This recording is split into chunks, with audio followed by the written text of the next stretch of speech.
या पूर्वीचा इतिहास जर आपण समजून घेतला, महाराणा प्रताप सिंह किल्ल्याच्या पायथ्याशी राहायचंय, भिल्ल जमातीत राहायचंय, आदिवासी लोकांमध्ये राहायचंय. जगमल नावाचा भाऊ मात्र किल्ल्यावरती राहायचा. महाराणा प्रताप सिंह आपल्या आईच्या कुशीत जायचे, जयवंताबाई नावाच्या आपल्या मातेकडे जायचे, मातेच्या कुशीत डोळ्यातून आसू यायचे आणि महाराणा प्रताप सिंह म्हणायचे, माते माझे बंधू जगमल राजपुत्र असल्यासारखं मिरवतात, पण माझ्या वाट्याला या वेदना का, माझ्या वाट्याला हे कष्ट का, माझ्या वाट्याला हा संघर्ष का.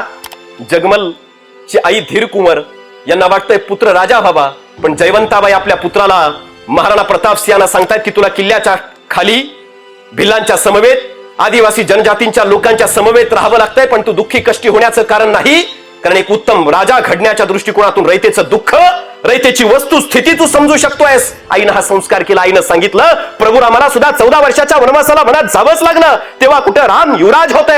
युवराज असलेले राम 14 वर्षाचा वनवास भोगून अयोध्येत परत आले, त्यावेळी भगवान राम झाले. तुलाही लोकांकडून ते देवत्व प्राप्त करायचं असेल तर संकट, संघर्ष आणि कष्ट तुला करावेच लागतील. महाराणा प्रताप सिंहांच्या आयुष्यातून सगळ्यात पहिली गोष्ट जर शिकण्यासारखी काय असेल तर राजपुत्र असताना सुद्धा, पुढ्यात सगळं वैभव असताना सुद्धा आयुष्याच्या पहिल्या टप्प्यावरती संकट, संघर्ष आणि कष्टाचा सामना त्या महाराणा प्रताप सिंहांना करावा लागला. रयतेचं दुःख, रयतेच्या वेदना, रयतेची वस्तुस्थिती समजून घेतली, म्हणून तिथली भिल्ल समुदाय, तिथले आदिवासी लोक महाराणा प्रताप सिंह राजा असताना सुद्धा महाराणा प्रताप सिंहांना किका म्हणायचे. किका, किका याचा अर्थ मुलगा.